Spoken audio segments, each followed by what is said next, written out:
Welcome to the Joy Lab podcast, where we help you uncover and foster your most joyful self. Your hosts, Dr. Henry Emmons and Dr. Amy Prasek, bring you the ideal mix of soulful and scientifically sound tools to spark your joy, even when it feels dark. When you're ready to experiment with more joy, combine this podcast with the full Joy Lab program over at joylab.coach. Hello, I'm Henry Emmons, and welcome to Joy Lab. And I'm Amy Prasek. Here at Joy Lab, we infuse science with soul to help you uncover joy. To do that, we focus on building the elements of joy, the positive emotions and inner states that become the building blocks for a joyful life. The element for this episode is resilience. So we're working through our resilience and hope series for the next while. And in this episode, we're talking about balancing brain chemistry. We're sort of starting off with a very body-focused approach here. And in the next two episodes, really, if you didn't listen to the last episode, I'd recommend it because everything will make a whole lot more sense here. In last episode, quick summary though, we talked about the carrot, egg, and coffee. So to recap, the carrot, after boiling in a pot of stress, just broke down, became a mushy mess. The egg, though masked by its shell, was once flexible at its core. Amidst the stress, it hardened up and it closed up tight. The coffee, which is more our model for resilience, remained intact and after some time actually changed that stressful environment around it, or at least saw it differently. The boiling water of stress became coffee. So me, as I said last episode, definitely used to be an egg. When stress hit, I was more inclined to close up, to try and do it all on my own. I'd keep up my shell so nobody would see the mess. Maybe you listening can relate. Or you resonate more with the carrot. When stress hits, it just feels like too much. You get steamrolled by it and sort of end up in a heap. We all have tendencies, some influenced by our wiring, shaped in some ways by how we solved stress as kids. Maybe what we were modeled, what we interpreted as possible based on our resources, all of these things sort of coming together to form a bit of a pattern as to how we respond to stress. But we are built to handle stress, and none of these things can completely take our resilience away or prevent us from being coffee beans. So I want to kind of reach back into some enduring research that I think has really informed me and a lot of us in mental health. And it's the research on temperament. So I want to say a little bit about that. Yeah.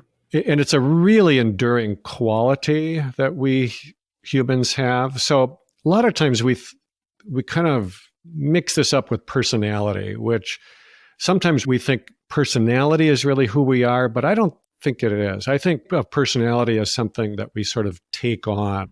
It's like not quite a mask, but maybe a little bit more like that. And it's largely unconscious, but it's definitely not who we really are. Now, temperament isn't exactly who we really are either, but it does tend to stay with us more throughout our lifetimes.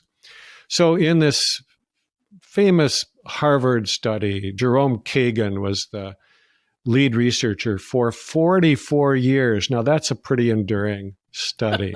Right. My gosh.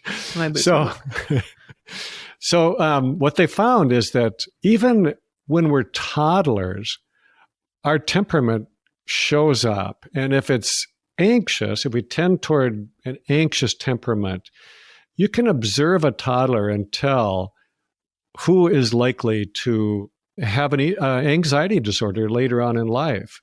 So what they did sounds kind of mean in a way, but the mother would bring the toddler into this room with strangers and then leave. Oh, and it does sound how all those studies went. It does sound kind of cruel, doesn't it? It was always abandonment. Yeah, exactly. Always. Yeah. So how they reacted was kind of a measure of their temperament. So The long and short of it is that temperament is kind of how we're wired. So last week we talked about two things that really contribute to that wiring, our genetics and our early childhood experiences, both of which are mostly beyond our control. But here's an interesting thing about wiring of the brain. The brain is not really hardwired like a computer might be, kind of permanent. It's really more like being soft wired, which is able to be changed.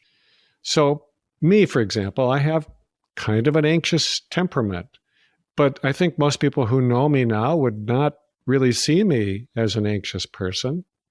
I've done a lot of work, I think, to try to change that. Although if you push me hard enough, I'm going to get anxious again. But, at first it felt like a lot of work, and now it just feels like it's just part of my routine self-care to do some of these things. So I believe that a lot of these tendencies do have to do with our brain chemistry. Now, I admit that might come because of my training as a psychiatrist, but I have found it helpful and hopeful to try to understand better how the body works. The way I see it, brain chemistry is never static. It doesn't stay the same. It is very dynamic. It is constantly changing. And it does have a huge influence on how we feel and function moment to moment. So I think it's a really good place to start our conversation on resilience. I agree. I also really like temperament, that concept. It reminds me also that it's sort of this first suggestion. It has this fluid nature. Maybe I'm just imagining that room of those poor children being abandoned, but then, they come back and there's still fluidity there. I see that in resilience. And when we hold it alongside this dynamic nature of the brain, I just feel this possibility open up. Nothing is as fixed as it seems, like you said, Henry, nothing. And maybe it's that dynamic nature of the brain that can sort of suck us in so much as well. We know so little about it, really. And at the same time, it's like everything. It must have a secret switch in there for happiness, I think is sort of the thought. So it makes sense how tempting it can be to give all of our attention to the brain and body when it comes to mental health. This idea that you can kind of just biohack the depression out of you, just like a series of fasting, cold showers, supplements, and food pairings are the only things standing between you and your resilience or happiness, or the right combination of medications. I think it's where conventional medicine, or at least in the recent past, put nearly all of its investment when it came to mental health. So there's sort of that swing of the pendulum. At the same time, I really like talking about brain chemistry and these body-focused strategies first, because they seem more accessible when you feel depleted compared to the more mind and heart-focused work that are also essential for resilience. It's as if these body-focused strategies seem more tangible and can offer those quicker boosts so you can feel better more quickly, which is what you want when you just don't feel like you have anything in your tank. It can be enough to push a bit more motivation and confidence to start doing the additional work, the mind and heart work. So I started my career as a psychiatrist in the 1990s, pretty much, which was, at the time, it was called the decade of the brain. And it was a really interesting period because drugs like Prozac and Zoloft were still pretty new, and there was just tons of optimism. I think that, at least in my field, people really believed that if we just learned enough about brain chemistry and how to manipulate it, say with medication, that we would someday cure depression and anxiety. Right. Well, obviously that hasn't happened. Right. And now we know that this idea that somebody has a serotonin deficiency that can be fixed with an SSRI is a huge oversimplification. Now, a lot of my own writing has been aimed really at trying to help folks rely less on medication and try to find more natural ways to feel better. But I do want to say that I personally do not see medication as a bad thing. I just see it as another tool that can be used well. It can be carefully and judiciously prescribed to support somebody when they really need that support. I really believe that some people benefit from medication.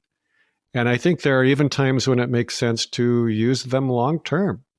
However, I do think that we as a society and maybe as a medical profession, we have taken to using it too often, too quickly, and for too long of a period of time. I think ideally, at least for in most cases, medication would be a bridge, helping give people some relief and support for their mood while they really need it until some safer, better tolerated tools like natural therapies can be kind of brought on board. So the sorts of things that we're going to be talking about really in these next few episodes. Yeah. Medications are just one great tool to consider. And it sucks that there's so much stigma around them. I do like comedian Taylor Tomlinson's description of meds. I love comedy, helps me understand things. It's in her Look at You Netflix special. She said, I had friends who scared me too when I was trying to get on medication. They were like, ugh, I tried antidepressants. I didn't like how I felt on them. I didn't feel like myself. And now that I'm on them, she says, I'm like, yeah, me neither. It's the best. So there's like some very simple and kind wisdom there that I love. If it makes you feel better, then what a great place to start. Maybe you go off of them, as you said, Henry, after some time, and after you build up other skills, maybe you stay on them. We're all different. So we're not going to talk about meds right now. I think we'll do that in a separate episode in the future. But please have that conversation with your doctor, psychiatrist, therapist. Medications can be such a powerful and life-saving tool for a lot of people. What we are going to talk about here are two other strategies to balance brain chemistry: supplementation and nutrition. And just to note, we'll put the names and links to all the supplements we talk about in the show notes. So you can head to joylab.coach or naturalmentalhealth.com. You can click on podcast and head to episode 54. All right, supplements. I have a love-hate relationship with supplements, quite honestly, mainly because when it comes to supplements, it's just completely overwhelming. There's so much snake oil and marketing and inflated promises, I think. A lot of health gurus have these, what I would say, ridiculous regimens of like 40 some pills for just, I don't know, general energy. And I think it can be sort of leading us into the same issue that we have with medications, which can be that they're easy to overdo because they seem like simple, effortless solutions. At the same time, I think there are some supplements that can really help folks when it comes to mental health. I know that is absolutely the case for me. But I also know I've wasted too much money on junk that has been pitched to me. So that's something that really drew me into your books, Henry, The Chemistry of Joy and The Chemistry of Calm. Just a sensible approach to supplements. They're not everything, but they can definitely be something. I'm just remembering that when I was approached to write The Chemistry of Joy, I didn't seek it out. Someone asked me to write a book about natural therapies and depression. What they really wanted was a book about supplements. And I just said, I would love to write a book, but not just about supplements. I want to try to really take a broader look. Yeah. So in a perfect world, we wouldn't need medication or nutritional supplements. We'd get everything we need to make all of our neurotransmitters and keep them in perfect balance from our diets. But for all kinds of reasons, that just is not what's happening.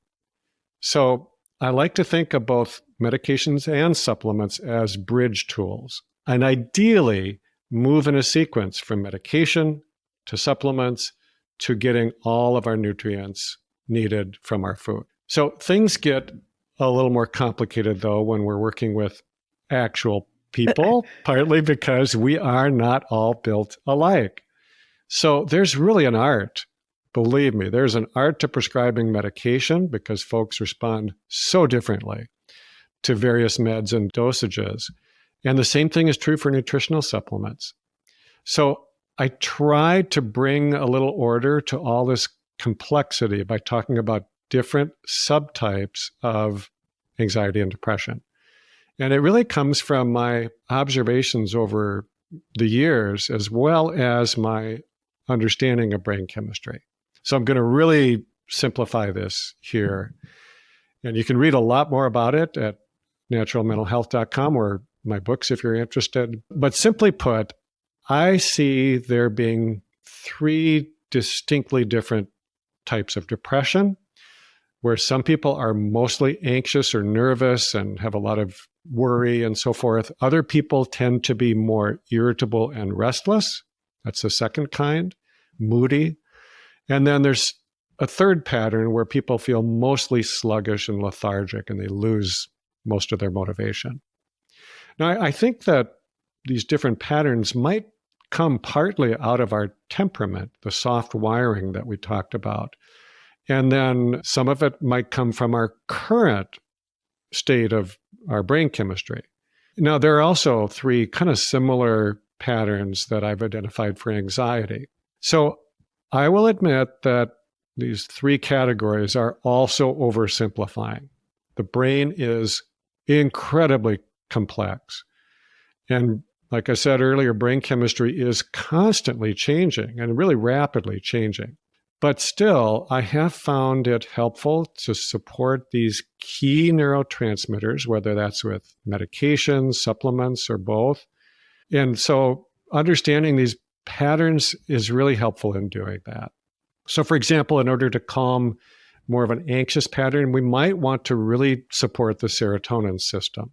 If we're looking to stabilize the mood and soothe that agitation, we might want to focus more on balancing the GABA glutamate system.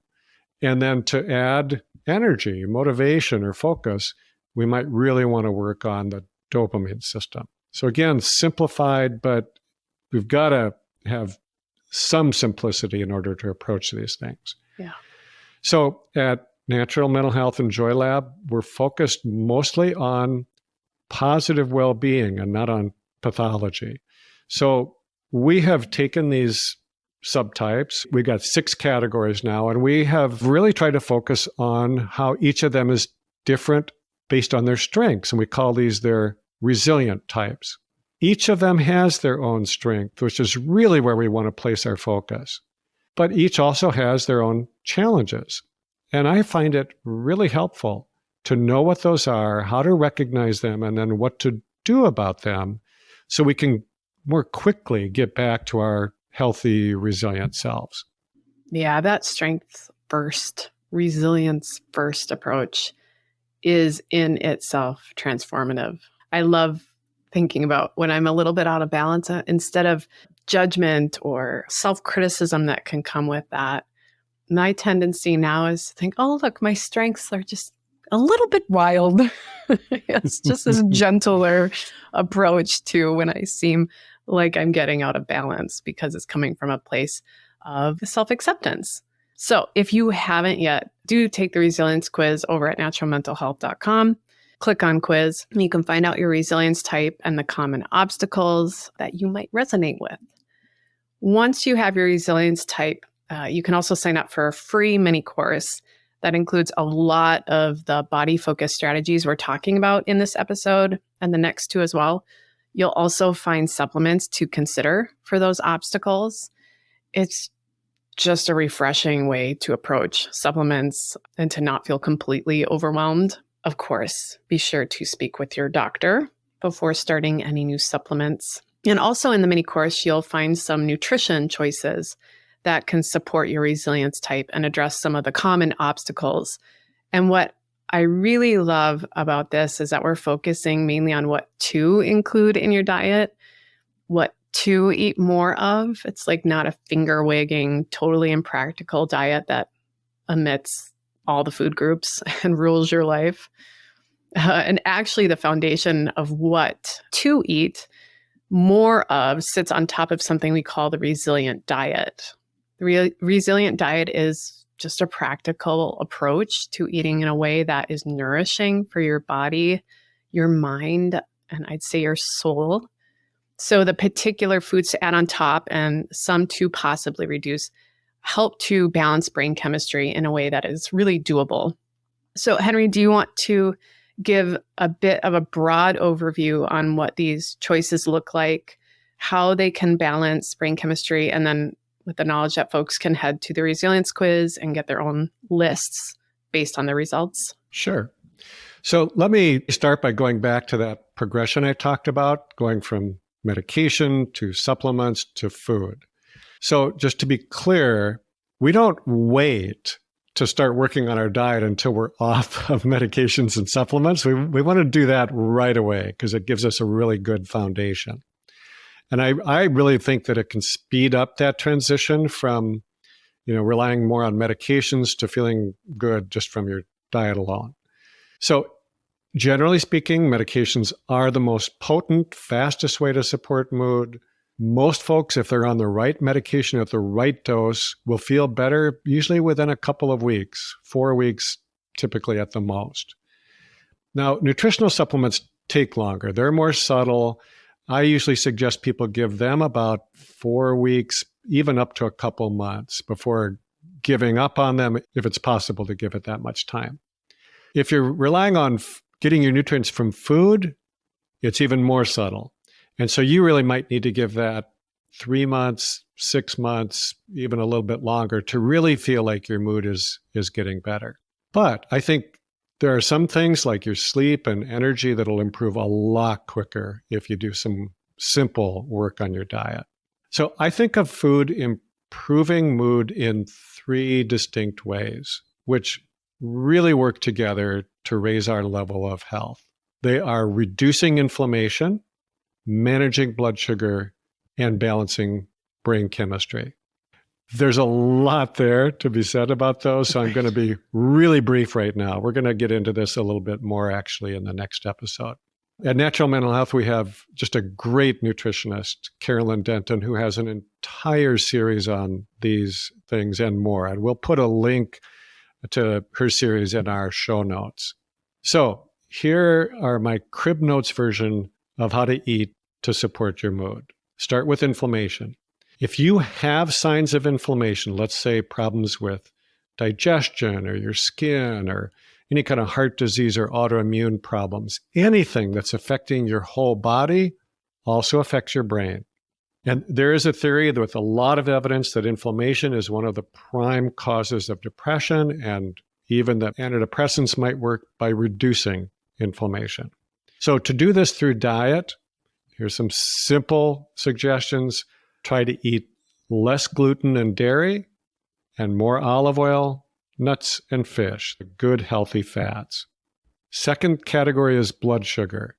The brain is entirely dependent on getting its blood sugar, its glucose, from the bloodstream, which it needs to produce energy. But it has to be kept within a very tight window. If blood sugar gets too low, the brain is going to complain very loudly about that. If blood sugar gets too high, it's actually really toxic to the brain. So we want to manage our blood sugar pretty closely. And here's simply put how you can do it. Don't eat too many calories in one sitting, especially those things that are quickly turned into blood sugar, like sweets, bread, and alcohol. Eat more fiber, which slows down the absorption of carbs, and get some high-quality protein with every meal, which also will reduce the impact of the glucose. Third thing, building brain chemicals. So think about it this way. The only way that your brain can get the building blocks it needs to make these neurotransmitters is from your food or from dietary supplements if you take them. If you take the resilience quiz, you'll get more details about your food choices in your mini course, but here are some really quick suggestions. If you tend toward anxiety or feel really stressed, focus on healthy carbs, things like root vegetables, whole grains, and fresh greens. You still need to get some quality protein with each meal, but not a lot. You don't need a lot. And then really watch the empty calories, like the refined carbs. You're burning through a lot of nutrients, so you do need to replace them. They're good, healthy nutrients. Now, if you tend to feel more moody, irritable, or agitated, if that's the subtype here, think about putting out a fire with your food. focus more on your healthy fats like olive oil, nuts and seeds, and things like avocado and coconut oils. And then think about getting foods that have lots of water content, salads, fresh fruits, other veggies. And you can actually cut back on protein maybe until you feel better, because a modified vegetarian diet still has plenty of protein and it's not as activating or agitating. And then kind of be careful about not eating too many spicy foods. And then if you feel like you're in that third category where you're tired and unmotivated and lethargic, you might actually need some more spice or more stimulation from your food. So add more flavors, more heat, more protein, which does help you make more dopamine. You might even want to add some caffeine or dark chocolate, but be really careful about alcohol and sweets. I actually love these lists as well because, as we approach our food with more curiosity and mindfulness, more awareness, every bite can be an opportunity to calm the system, or you just listen. You're able to listen to your system more intuitively. I remember when I was pregnant, I craved the spiciest foods on earth because I think I was so tired. My body needed a little bit more energy. I would dump half a bottle of hot sauce at every meal.